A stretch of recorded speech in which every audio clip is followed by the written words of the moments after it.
ay kasama ko pa sa Senate of the Philippines. Ang aking kaibigan, ang aking kumare, Senador Amy Marcos.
di siya pumapasok. Tuwing kukumprontahin ko siya, ay nagsasabi siyang magbabago na siya, aalisin na niya ang bisyo. Hanggang sa may nagsumbong na naman sa akin na sa paggising pa lang sa umaga, kasabay ng almusal, marijuana pala.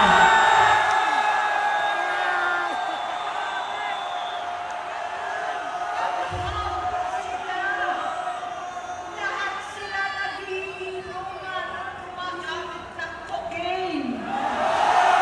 Kasama ng asawa at barkada.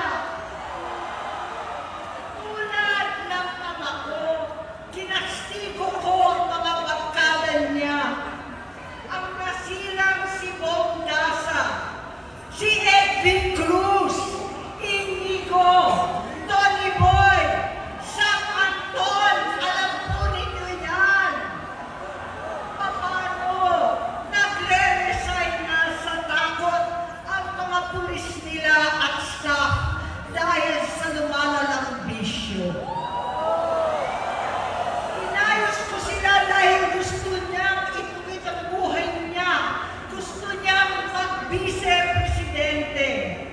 Hindi siya pinalad at lalo nagkaroon ng oras para sa bisyo. Simula noon, naging malabo sa amin ang lahat. Kaysa mag-away, bigla na lamang lumayo ang loob namin sa isa't isa.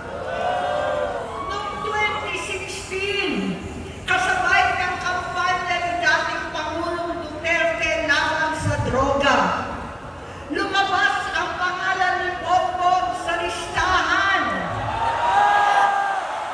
Nakasama siya sa listahan ng mga celebrities, mga artista, Maricel Soriano at iba pa. Masinsinan kong kinausap si Pangulong Rodi.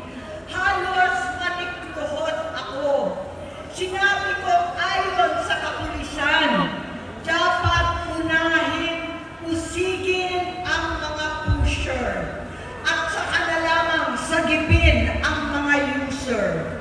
Naligtas si Bongbong. Labis ang takot ko at pag-aalala. Kinausap ko siya at nagsabi siyang talagang siya ay nagbabago na. Muli at lagi, hindi ako nawalan ng pag-asa. Ako'y naniwala ulit. Mula noon, ang natatanggap ko na lang na balita tungkol sa kapatid ko ay regular na magpapadoktor. Kaya kumalma naman ako. Inisip ko, totoo, dahil nakopera na ang tuhod niya sa gout. Siguro, totoo na ito. Hanggang nito, nalaman ko na tuloy ang paggamit niya sa mga party na garapalan naghahain ng droga. Pinagmamalaki pa ng mag-asawang kayang-kaya nila ang microdosing ng cocaine. Hati-hatiin daw para 4 na beses sa isang araw. Hindi mabibisto. Ang pagpapadoktor, pinalabas nila ang pag-stem cell. Nagpapalit ka ng dugo, nagpapa-blood transfusion. Kayang-kaya raw, hindi ko maintindihan ang pinagsasabi. Noong 2021, kahit papano, nagkikita kami at nagkakausap. Sumamba siya sa aking talagang hinintunan niya. Naniwala ako kasi sabi niya gusto niyang tumakbo. Ang sabi ko, tutulong ako sa abot ng aking makakaya. Ipinakilala ko si Bongbong kay Inday. Naging magkatandem sila. Pagkatapos noon ay biglang hindi na niya ako ulit kilala. Kahit si Inday, nagtataka, bigla ko na itsapwera. Kahit ganon, nangampanya pa ako para sa kanya. Kahit si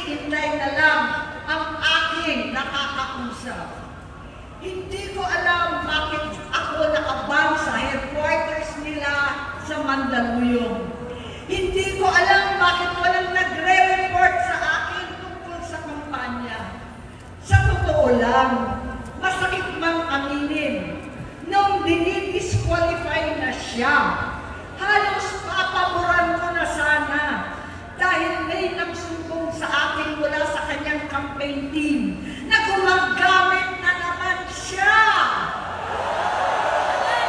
Nung sinabihan ko, siya at mga taong nasa paligid niya, nagkaisa silang tuluyan akong alisin sa kampanya na ako naman ang bumuo.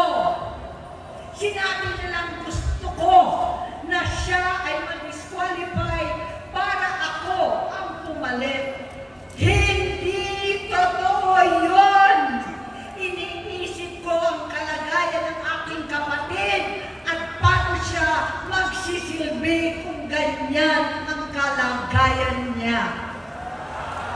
Pero pinaparating sa akin na hindi siya lulong at minsan na lamang tuwing nagpa-party. Hindi ko maipaliwanag bakit gusto kong maniwala at hindi mawalan ng pag-asa. Noong nanalo siya, naging pinakamalayo na kami sa isa't isa. Maliban sa opisyal na takbuhan at kapag pumupunta yung nanay namin, hindi ako sumama sa loob ng 3 taon dyan sa Malacanang.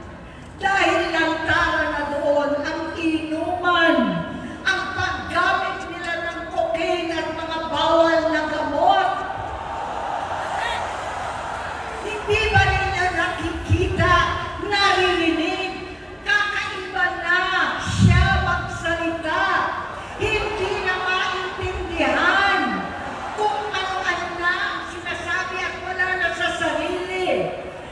Nagtatago sa kabaitan niya ang pang-aabuso niya sa droga.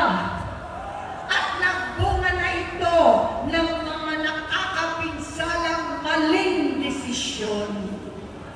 Hinayaan niyang kumilos ang mga nakatalibot sa kanya. Yung mga umaastang presidente habang nilululong siya ng mga ito.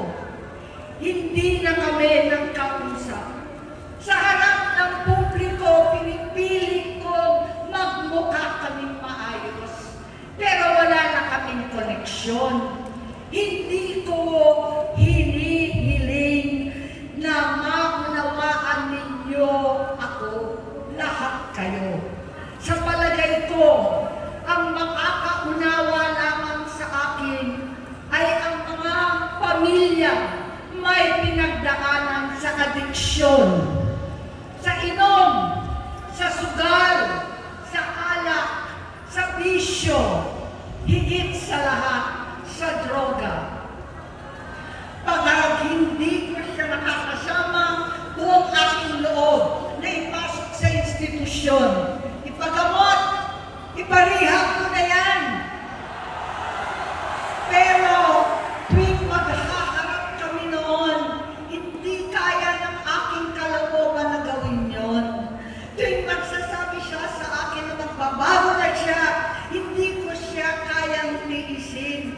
Hindi ko kayang ipagkait sa kanyang pagkakataon at pagbabakasakali, umaasa ako at laging nananalangin na sana, oo nga, nagbago na siya.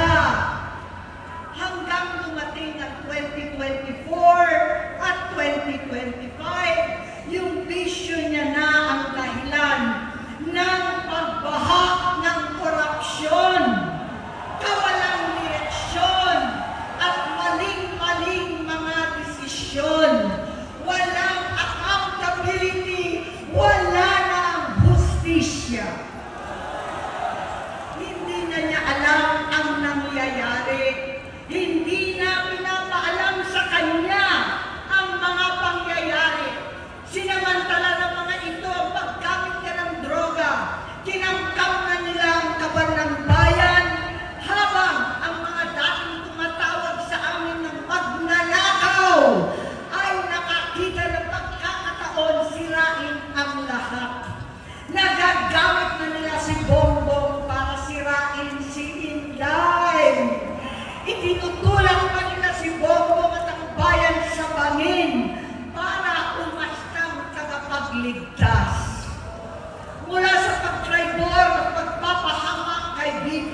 Inday, sa confidential funds na kung tutuusin ang galing naman sa opisina ng Pangulo, hanggang sa pagpadukot sa dating Pangulong Duterte para itago na lamang sa ibang bansa.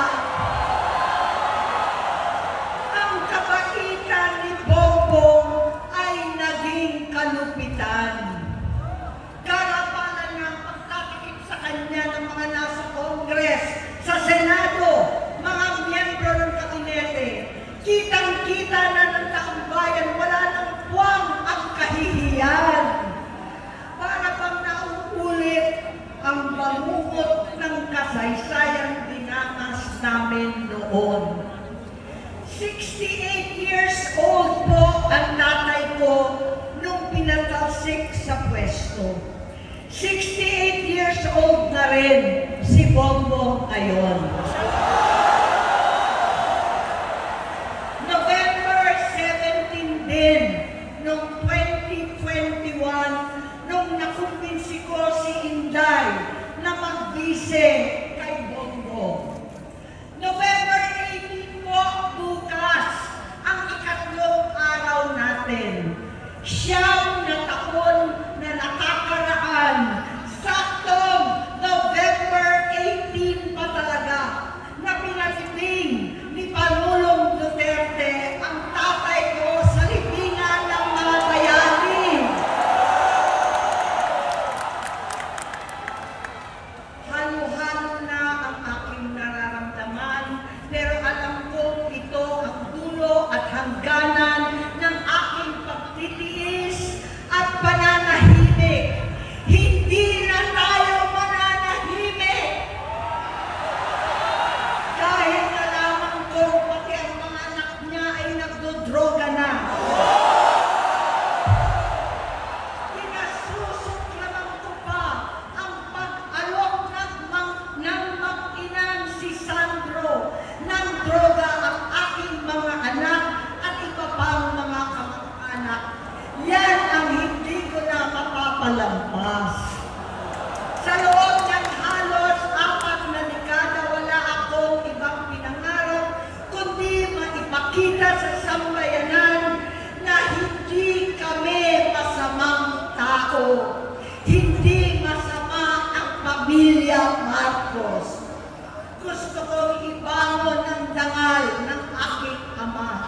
Sa pamamagitan ng nagpagtatrabaho para sa bayan, sinikap kong maging mabuting gobernador, kinatawan, senador.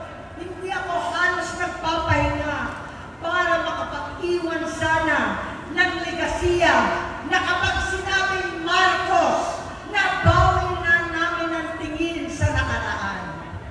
Ngunit sa kagustuhan kong maging responsableng anak, matupad ang pangako ko sa aking ama, nabigo akong maging mabuting kapatid. Naging mahina ako kay Bongbong.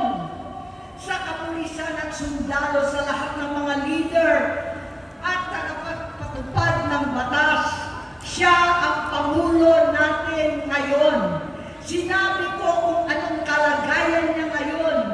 Tulungan niyo akong mapabuti ang kanyang kalagayan. Tulungan niyo akong matulungan siya. Hindi niya ako kalaban. Ang kalaban niya ay ang sarili niya. At nadadamay ang bansa sa laban na yan. Bilang senador at lingkod bayan, batid ko ang mga problema at gaya ng bayan, alam ko rin ano ang solusyon. Sa pagkakawatak-watak, patuloy na pamumulitika, pagnanasa sa kapangyarihan ng mga talunan naman, kaguluhan sa Mindanao, alanganing giyera sa China at Estados Unidos, kawalang pananagutan sa flood control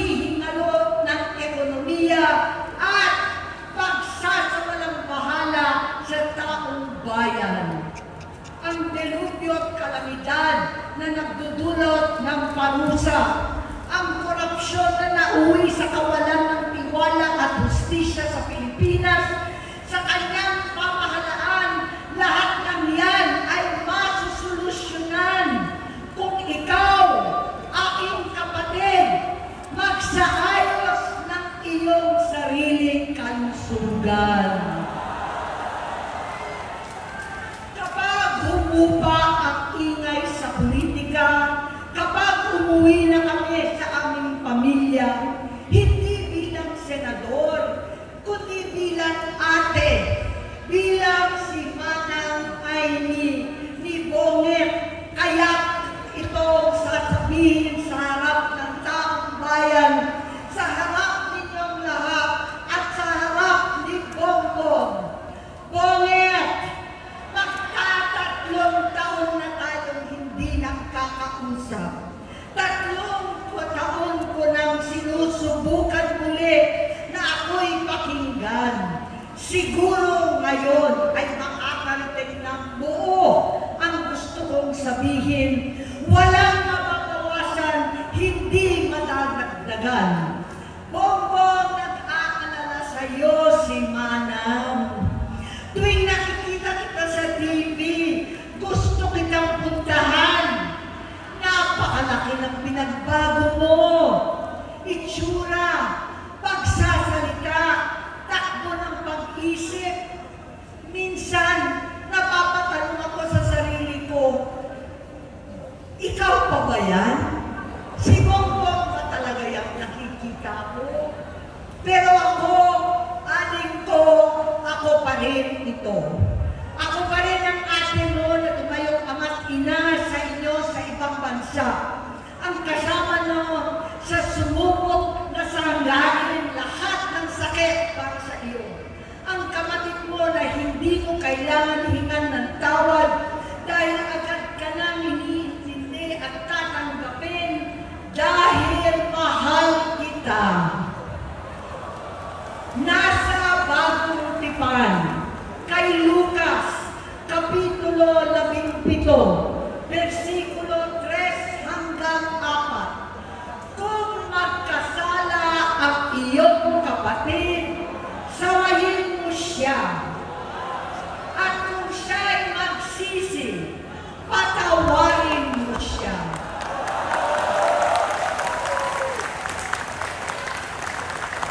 Tama na, aling ko. Tapusin mo na ang paghihirap mo at ng bayan. Gaya nung umalis tayo sa palasyo, kaya mo pa rin hawakan ang iyong kamay, huwag kang matakot. Malaki na ang dulot sa iyo ng droga. Sinisisi ko ang sarili ko dahil hindi ako nakinig sa mga sumbong. Hindi ako nakialam. Hindi ako maniwala. Pero hindi pa huli ang lahat. Tama na, aling ko. Magpahinga na tayo. Umuwi na tayo. Magpagamot, magpagaling at nangangako ako. Hindi ako malilingan, hindi ako magkukulang.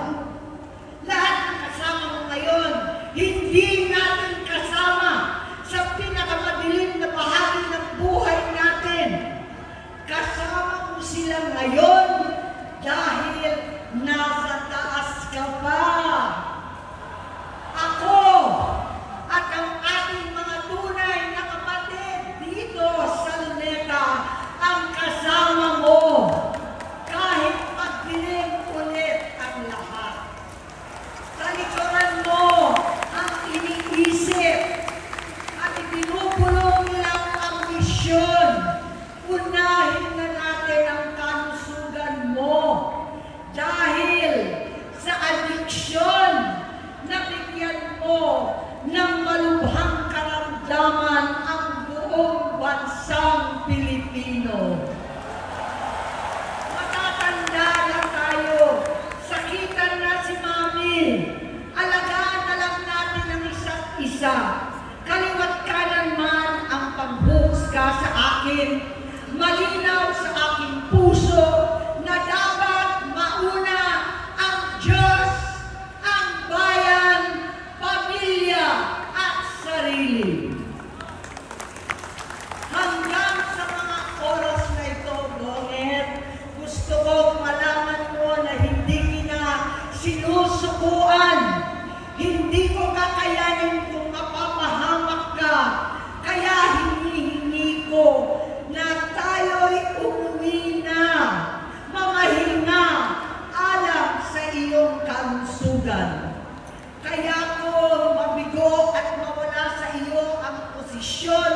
pero hindi ko kayang mawala ka sa amin.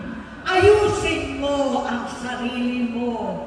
Magpagamot, alisin ang droga sa iyong sistema. Wala akong ibang gusto kundi gumaling ka, malagpasan natin ito muli. Dahil wala akong ibang hinahangad bilang ate, kundi maging masaya ka, maging ligtas sa panganib, malusog, matagumpay sa buhay. Itama ang mali, labanan ang adiksyon, at ako hindi kailanman aalis sa iyong tabi. Susuporta at hindi titigil manalangin kasama ninyo dito sa Luneta at sa buong mundo. Dahil iyon naman ang tungkulin at ibig sabihin ng salitang kapatid, kapatid, mabuhay kayo kapatid. Maraming salamat po.